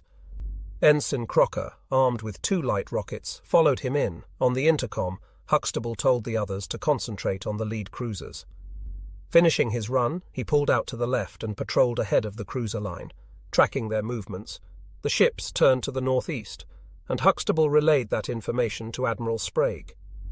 So much smoke and rain covered the waters between the antagonists that Huxtable thought for a moment that the Japanese had lost sight of their quarry. Commander Huxtable had lost track of his fighter escorts after the first run, but VC-10's Wildcat jocks found useful employment long after the Avengers dropped their ordnance. Starting at 8,000 feet, Ensign Joseph McGraw began a series of steep strafing runs at a battleship. He made 11 in all, then 3 more on a Tone-class heavy cruiser. Ensign Lisher and 7 others from the Gambier Bay spotted a pair of destroyers and winged over to strafe. Lieutenant Richard Roby made a pair of runs on the tin cans before getting separated from the other fighters amid the squalls. Lisher and Roby made their separate ways to joining a northbound flight of Avengers and Wildcats led by the Kitcon Bay's Lieutenant Commander Richard L. Fowler. Roby knew the Japanese were to the east, but Fowler evidently didn't have radio contact. Roby pulled alongside Fowler's Avenger and gestured as if to say, "They're over there." Fowler swung off to the east and found Japanese cruisers almost immediately. After making his runs on the destroyers, Dick Roby found that 2 of his 4 .50 caliber guns were either jammed or empty. He made several runs at the cruisers until his ammunition ran out. Thereafter, he continued diving on the ships without ammunition. Roby didn't try to stay with Fowler. The Gambier Bay lieutenant lost him after the first pass as the planes continued their mad whirling dance over the Japanese fleet. While making dry runs, Roby's practice was to look for an Avenger with its torpedo bay doors open. Roby would line up ahead of the torpedo bomber, General Motors, hoping its pilot really had a torpedo, As often as not, the Avenger pilot was bluffing as doggedly as Roby was. Even if both planes ran in and pulled out without shooting or dropping anything, they might draw fire from other planes and force their targets into sharp turns to avoid the apparent threat. As far as Ziggy Sprague was concerned, slowing the enemy's pursuit was nearly as good as planting an actual torpedo into his ships. Owing to the frequency with which they turned to avoid air attacks both phantom and real, the cruiser's angle of chase was ajar to Taffy 3's line of retreat. The distance was not closing as fast as Kurita would have liked. From the bridge of the Yamato, Admiral Ugaki was impressed by the courage of the United States pilots, who had been pestering and bluffing the Japanese task group since they first found them roughly 20 minutes after the fleets spotted each other. Ugaki counted airplanes taking off from the American carriers in the distance. He figured at least 30 planes attacked his battleship while he was closing with his enemy. The rate of hits was quite good, and most of the damage our cruisers sustained were due to them, he would later write. Admiral Kurita was doubtless frustrated by the imperative his ships faced to separate and scatter when confronted with such a persistent air attack. Their flak was perhaps more effective as a spectacle than as a defence. Each time Dick Roby emerged from the clouds, he was treated to a variety show of anti-aircraft ordnance. They were shooting the craziest combinations at us you've ever seen. Star shells burst into white clouds and spat phosphorus chunks in every direction. When they peppered the wings and fuselage, the sizzling pieces made sharp snapping sounds, like the little firecrackers wrapped in white paper that kids throw on pavement. Main battery rounds were considerably more kinetic, exploding in a rainbow of colours and a blizzard of metal. Some of them left hanging in the sky snarled coils of steel mesh that radiated whipping wires at the United States planes. As impressed as he was by the innovation, Roby saw no planes fall to the strange killing contraption. Like so many other Wildcat pilots, Roby lost track of how many dry runs he made before his gas tanks grew light. Without ammunition, he could still make himself useful, but without fuel, his morning was over. Roby too headed for Tacloban. The Hoel held her screening station on the northern edge of Taffy 3's ring, zigzagging an eastward course, making smoke to cover the flight of the carriers. The smoke she generated, and that of the destroyer escort, Raymond ahead, off her starboard bow, was carried to the west and south by the 8 to 13 knot wind. Though the smoke shielded the jeep carriers like a protective shroud, no one was making smoke to cover the Hoel. The wind whipped it behind her, keeping her exposed to enemy sight. The ships to her south churned out their own semi-cumulus wall of blackness and grey. It provided a high-contrast backdrop that framed the Hoel's sleek lines for Japanese gunners. Seaman First Class Sam Lucas had a clear view of Japanese ships off the stern. He could see the flashes of their big guns and the smoke billow out. Light came first, followed by horrific sound. It seemed to take a long time before I heard the crack of the guns and the projectiles as they passed overhead. They sounded like boxcars going through the air, end over end. A salvo raised a wall of water dead ahead. There was another roar of freight trains, and 3 more shells struck close by to port, just 30 feet abeam the forward gun turret. Another salvo bracketed them to starboard, missing by just 60 feet. Lieutenant Dix expected the next salvo to split the difference between the last 2 misses to either side and cut the air directly into the bridge. He tensed himself for it. You stand there waiting, clutch the rail, and watch. The bow swings back to starboard as we turn. You're hanging on to wait and scared to death, and then you hear the whistling sound again. You freeze, you flinch, you wait to hear them hit. The seconds pass and nothing comes, no jolt. Your hand's there on the rail, you're still alive, but still just standing there. So then you turn and look back aft and see the splashes leap well back beyond the stern. They've missed again. The ship's still safe, but you're not quite the same. You're moving through the motions of your job. Yet all the time you're thinking of the odds the Hoel came through unhit, entered a squall, and enjoyed a moment's respite as rain pelted the decks. But the speeding ship passed through it in a few short minutes, entered the sunlight once again, and endured a new round of gunfire. Standing on the bridge wing, Captain Kintberger conned his ship through the boiling whirlpools of the enemy's misses. Chasing salvos, he steered the Hoel through the cauldron, testing his luck, keeping his ship from falling under the arc of the shellfire. His voice was steady and sure, Dix was impressed with his skipper. Right full rudder. Meet her. Steady up. Now left full rudder. Give it all you've got. He never once lets up. He's calm and firm. Damn, but that guy's magnificent today. The hole's luck held, but it was not at all clear how much longer Taffy 3's would. With every passing second, the Japanese cruiser line closed with the carriers, their 8-inch salvos straddling and shaking the fragile hulls of the escort carriers. Like their fellows in the screen, Captain Kintberger and his men felt like a short-armed boxer enduring blows that couldn't be returned. Admiral Sprague's 7:16 a.m. order to make a torpedo run on the behemoths confronting them had had a bracing effect. They knew their best chance to survive required them to attack, not flee, to press within range of the enemy and take their shot. The last towering miss landed nearly close enough to pierce their tin can's hull. No one saw any point in standing there. At 7:18 a.m., as Ernest Evans, miles to the north, was preparing to launch the Johnston's torpedoes, Leon Kintberger ordered a hard turn to port. Quartermaster Clarence Hood swung the wheel and didn't bring it back until his ship was headed straight west, toward the advancing Japanese force. Torpedoes were a destroyer's most powerful offensive weapon. The night before, at Surigao Strait, Jesse Oldendorf's tin cans had demonstrated their giant-slaying qualities with expert aplomb.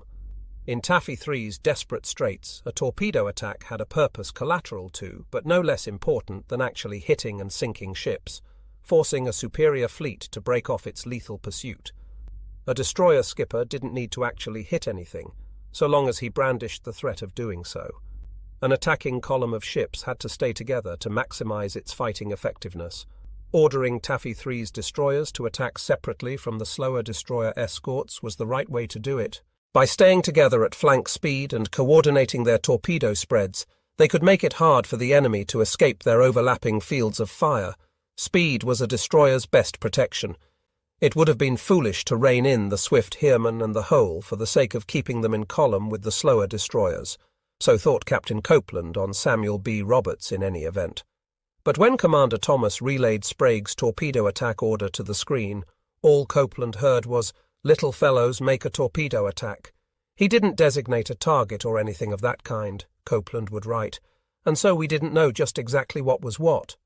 What did he mean by little fellows? Not fully grasping his commander's lingo, Copeland was concerned that Thomas wanted the destroyer escorts to accompany the faster destroyers. It just didn't seem right to me, so I got on the air and called Commander Thomas. I coined a little phraseology of my own to distinguish destroyer escorts from the destroyers. I said, "Taffy 33, denoting Commander Thomas. This is Juggernaut. Do you want the little fellows to go with the big little fellows?"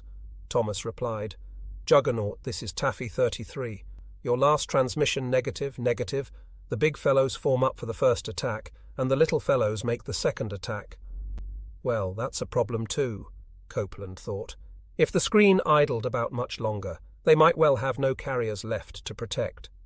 If the Roberts was going to launch its torpedoes, there was but a small passing window of opportunity. Certainly, there was no time to form into a column with the other 3 destroyer escorts ringing the wide circle of fleeing escort carriers. Beyond questions of geometry, time, and distance was the matter of command protocol. Because the captain of the Dennis, Lieutenant Commander Sig Hansen, was the senior skipper among the destroyer escorts, and Copeland the junior, by all rights the Dennis should have led the destroyer escorts to the attack. Yet the Roberts, stationed astern the Hole on the northwest edge of the carrier formation, was best positioned to peel off and attack the Japanese cruiser line. In the absence of orders specifying how, with whom, and when the destroyer escorts might form up, and what targets they would engage, what was the skipper of the Samuel B. Roberts to do?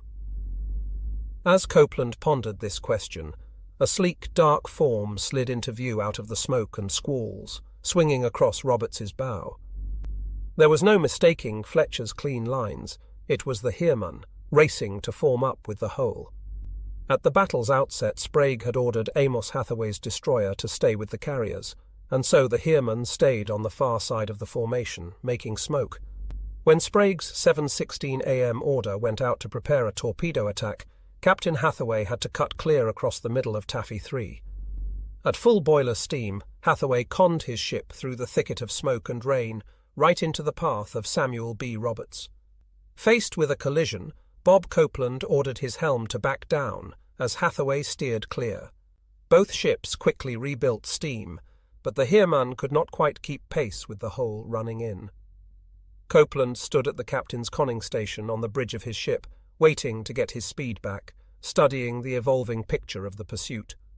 Forming up with the other destroyer escorts would be impractical, if not entirely impossible, he thought.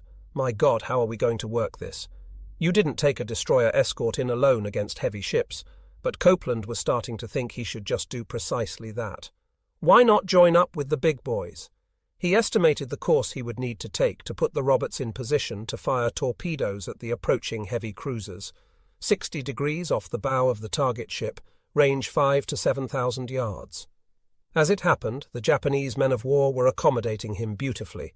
With a minor course change, he would be in an optimum firing position. Waiting to link up with the other destroyer escorts would forfeit the opportunity. Copeland reached over and grabbed the handle of his squawk box, twisted it down, and threw aside his concerns about staying with the faster destroyers. "Well, sis on you, Pista, let's go," he said. When the order passed nearly 20 minutes later for the destroyer escorts to execute their own torpedo attack, the Samuel B. Roberts was long gone, already grappling with the Japanese. Copeland called Bob Roberts, his executive officer in the Combat Information Center. "Bob, give me a course to put me 60 degrees on the bow of the leading ship in that cruiser column." The computer clicked and whirred and produced a heading just 6 degrees to the left of the one Copeland had figured by dead reckoning. Then Copeland grabbed the J-Voice phone and called his chief engineering officer. In formal duty settings, officers addressed each another by surname. Casually, in the wardroom, most of them trafficked in nicknames, Lieutenant Bill Trowbridge was known in private quarters as Lucky. In desperate straits, Copeland opted for informality. "Lucky, this is the captain. Lucky, we are going on a torpedo attack and I have rung up full speed. We are going in at 20 knots. As soon as we fire our fish, I will ring up flank speed and I want you to hook on everything you've got.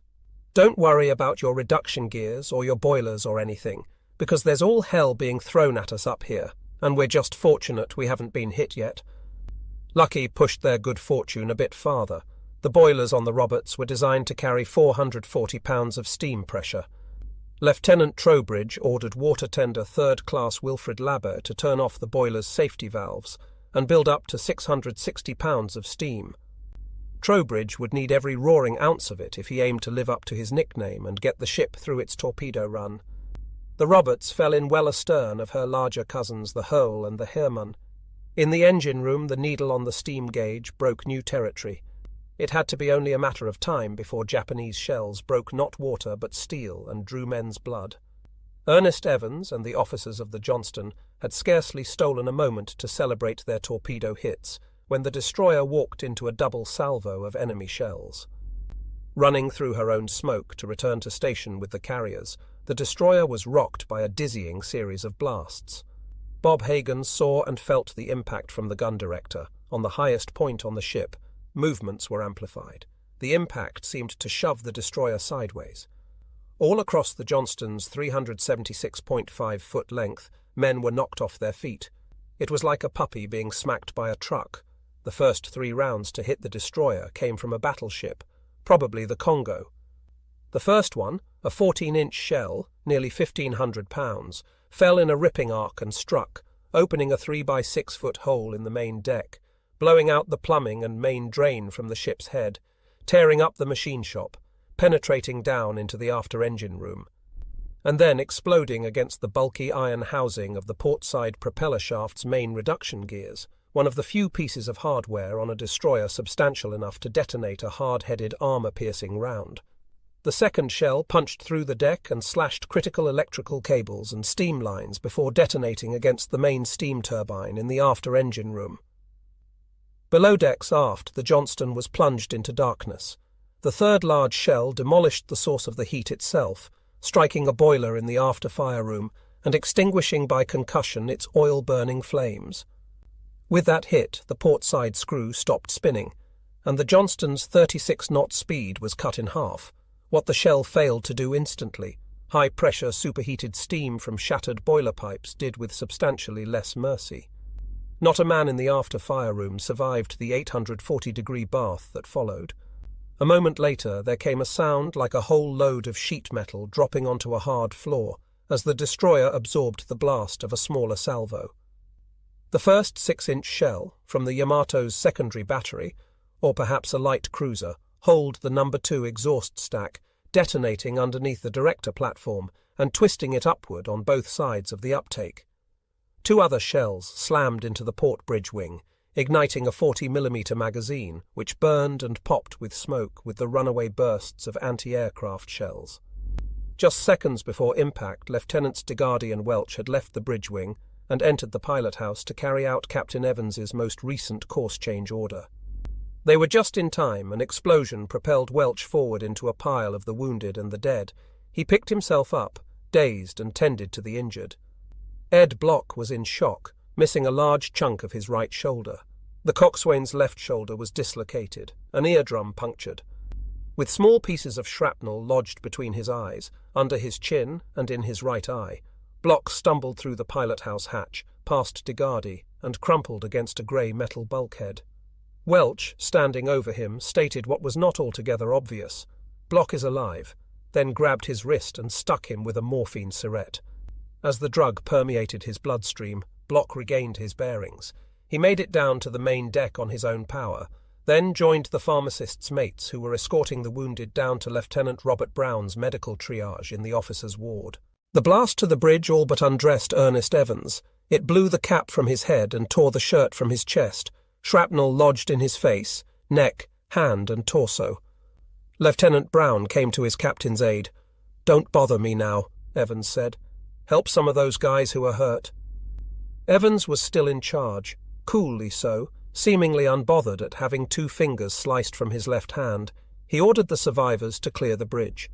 Ellsworth Welch was transfixed by the grisly sights all around him. The well-kept and orderly pilot house had been transformed into what might be mistaken for a dirty meat locker. Body parts were strewn throughout the compartment.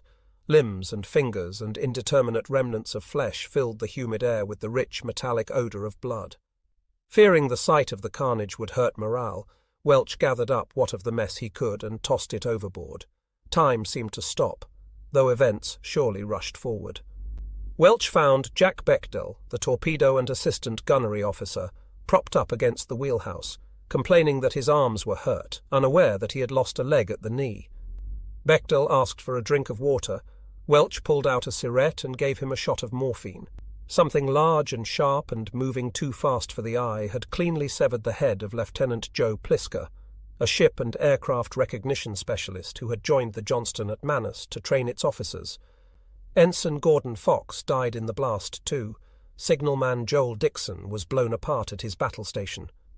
Outside, below the bridge, at his post on the starboard 40mm gun, Clarence Trader looked up and saw blood flowing like water from a hole in the steel bulkhead. Maybe it was blood. Maybe it was the residue of the crimson tower of seawater that a Japanese round had sent breaking over the Johnston's superstructure. Possibly it was a swirled mixture of both. Trader heard Captain Evans ask for help removing bodies from the bridge.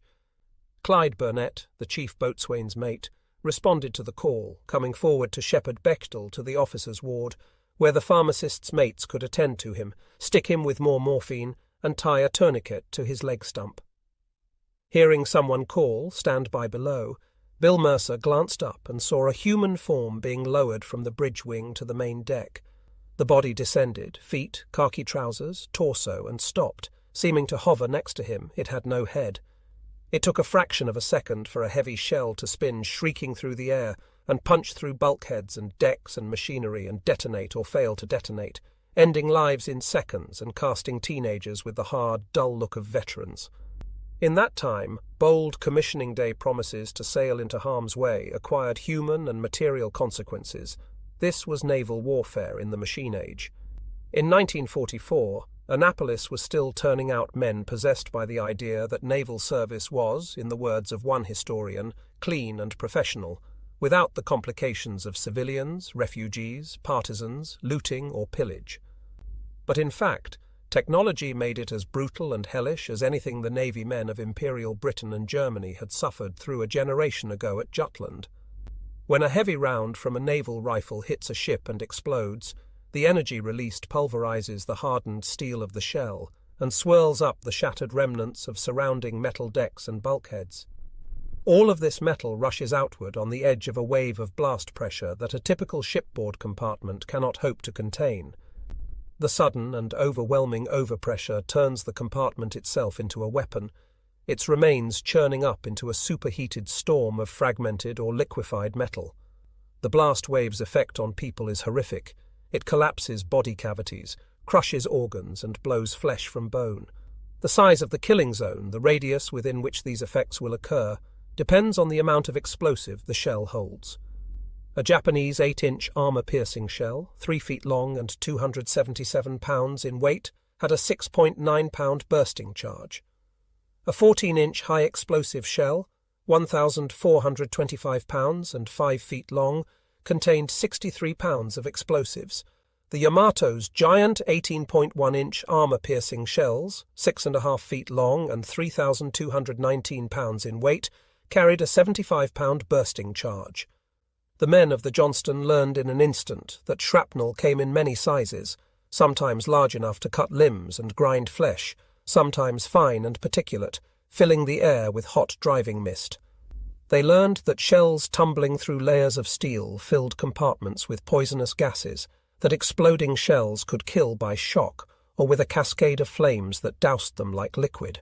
Gone was the mystery of why Clyde Burnett, Bob Hollenbaugh, and the other senior boatswain's mates kept them scraping paint for hours on end. It burned fiercely. The lesson had been learned in the shipboard conflagrations at Pearl Harbor and in the Solomon Islands in 1942. Now they saw it firsthand. Yet somehow ships still came off the line full of paint to scrape. This was harm, and the Johnston was in its way. This was what Captain Evans had promised them. Bob Hagan had seen hell once already, from the decks of the destroyer Aaron Ward, damaged during the Solomons campaign. But now the absence of novelty did not diminish the horror. I was looking out of the director at the time. Everything happened at once, Hagan wrote. The force of the hits threw him from his stool in the gun director, helmet, headphones and binoculars torn from his head. He recovered in time to see the mainmast fracture and topple. It housed the ship's surface search radar, the so-called whirling bedspring used for air search. The whole thing came down, seesawed over the bridge tower, and swung back and forth like an off-kilter metronome. The impact tumbled the ship's gyro-stable element off its mount, tripped the internal communications circuit board for a few minutes, and cut the shearing pin that held the FD Foxdog fire control radar in its vertical position. Unable to slew his radars for elevation until the assembly was reset, Hagan climbed out of the director, grabbed the big antenna, and wrenched it into position toward the horizon. Looking down on his ship, Hagan was dumbstruck by what had become of it. The Johnston was a mess, he later recalled. There were dead men on the deck and gaping holes from the 14-inch shells through which a fat man could have plummeted. Shrapnel had gashed metal bulkheads and decks like so much tinfoil. Amid the hissing of steam and the screaming of men, Orrin Van Nuys peered over the side of his 40mm amidships gun tub and saw chunks of solid explosives from a smashed depth charge scattered across the deck. Up out of the giant hole opened by the falling shell popped Harold Beresonsky's steel helmet head. A lit cigarette dangling from his lips, he started throwing chunks of the explosive overboard, casually, like a weekender cleaning up his patio. When the big shells hit, the deck jerked up so sharply that Joseph Check rang his helmet on something hard overhead, then collapsed. Lying on the deck in the first aid station, he could feel the thin steel growing hot to the touch as superheated boiler steam filled the engineering spaces below.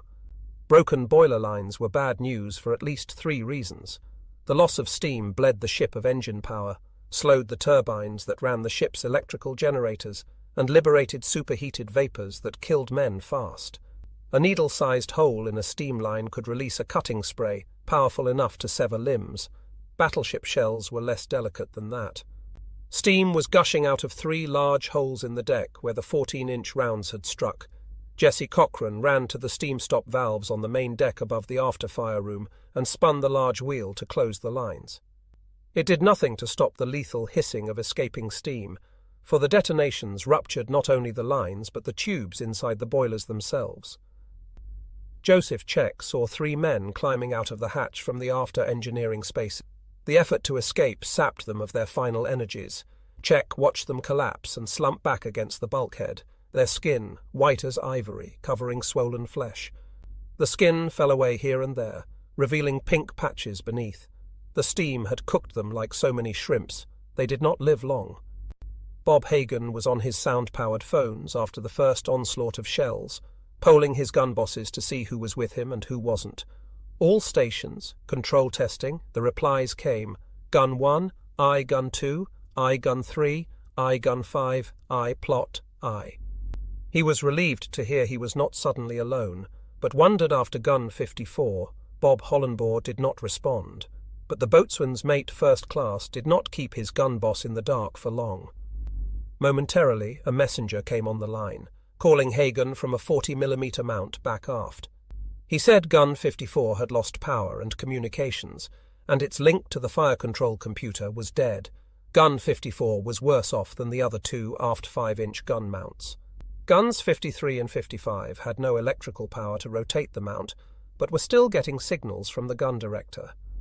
All they had to do to benefit from radar control was to train and elevate their guns to match the dial pointers showing the director's orientation. Was cut off from everybody. He couldn't talk to Hagan, nor even with the men below him in the ammunition handling room. Because his shell hoist was out, the shell handlers would have to pass ammo to him by hand. Hollenbaugh jumped out of the mount's portside hatch and slid down the ladder on the aft side of the gun deck.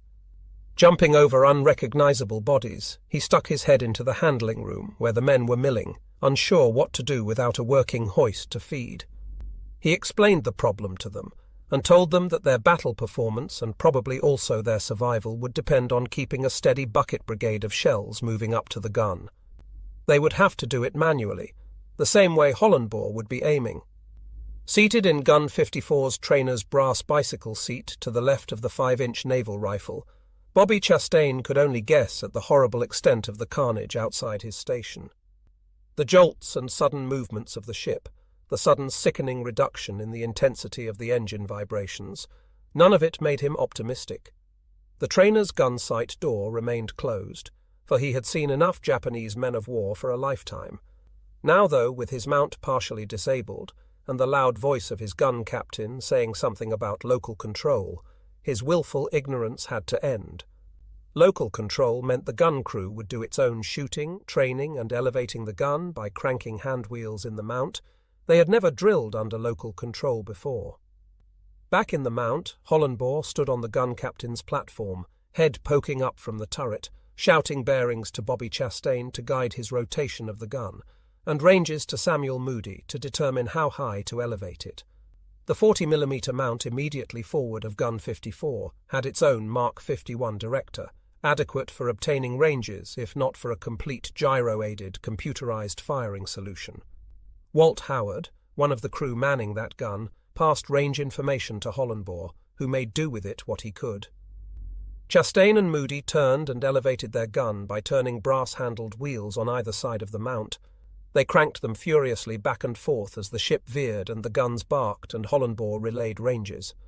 But for the help they received from the radar operator on the 40 behind them, they might as well have been refighting the Battle of Trafalgar. Ahead of the stricken Johnston loomed a large rain cloud whose grey-black mass offered sanctuary from the relentless roar and slap of the Japanese salvos. The fury of the bombardment was worthy of Neptune himself, but the rain drifting across the water inspired hope that the god of the oceans knew mercy as well as wrath. The squall's grey tendrils fell to the sea, dragged to their source by the friction of falling precipitation. His crew might enjoy it for only a few brief minutes, for the squall appeared to be moving faster than the ship was, on a single working screw just 17 knots. But Evans would take what shelter he could get. Already the squalls were sheltering Ziggy Sprague and his escort carriers racing south as fast as their engines could shove them. Ernest Evans steered the Johnston south, running for the rain. The White House staffers gathered in the map room were jolted from their work by the bracing immediacy of the uncoded plain language plea. Most of the Navy's operational communications were routinely copied to them. They scanned them for compelling news and shared it with their higher-ups as it came. As the Battle off Samar was beginning, around dinner time on October 24, Washington time, the map-room staff received this message meant for Admiral Halsey. Enemy forces attacking our forces composed of 4 battleships, 8 cruisers, and X other ships. Request Lee to proceed top speed and cover later. Request immediate strike by fast carriers. A world removed from the fighting, at 4 p.m. Pennsylvania Avenue. It wasn't clear who had sent it. The staffer's best guess was that it had come from the 7th Fleet's amphibious commander, Rear Admiral Daniel Barbie, whose group seemed most prone to needing emergency assistance. No matter who it had come from, they were certain the transmission required the President's personal attention. The message was typed up in short order and submitted to Franklin D. Roosevelt as part of a briefing on the Philippines situation. Though it is not known what he did or said upon receiving the briefing, the President was sufficiently intrigued by the unfolding events off Samar to request updates as the night progressed. The little ships were on a big stage, and now they had the President's attention. The worldwide audience to the drama off Samar included not only the White House, but James Forrestal's Navy Department, the top brass at Pacific Fleet headquarters at Pearl Harbor, and the Japanese combined fleet leadership at Tokyo and Hiyoshi. At the United States Pacific Fleet's new advance headquarters on Guam, radio eavesdroppers manned large battery-powered receivers mounted in the cargo beds of big marine trucks. One radio man, Albert Fishburne, defying the burning sun and the considerable distraction of nearby Japanese snipers, manned his set all day long. He was captivated by what he picked up on the circuit designated 7910J. It just operated all day long. It was just one ship after another. Information from the Guam radio intercepts was relayed back to Pearl Harbor, where Commander Jasper Holmes, Deputy Chief of the Navy's Joint Intelligence Center, Pacific Ocean Area, monitored it. When Holmes saw the report of the developing situation off Samar, he was astounded. He telephoned Fleet Intelligence Officer Captain Edwin T. Layton to ask about the location of Task Force 34's battleships. Holmes figured the battle wagons were already guarding San Bernardino Strait. Absent specific confirmation from Halsey, Layton was less willing to assume Lee's heavies had been detached. As it happened, Admiral Nimitz shared Captain Layton's outlook. He did not know for sure whether Task Force 34 had been created per Halsey's earlier battle plan. Though it seemed sensible enough, until now he hadn't seen fit to ask, the Commander-in-Chief hated to be seen as second-guessing his theatre commanders.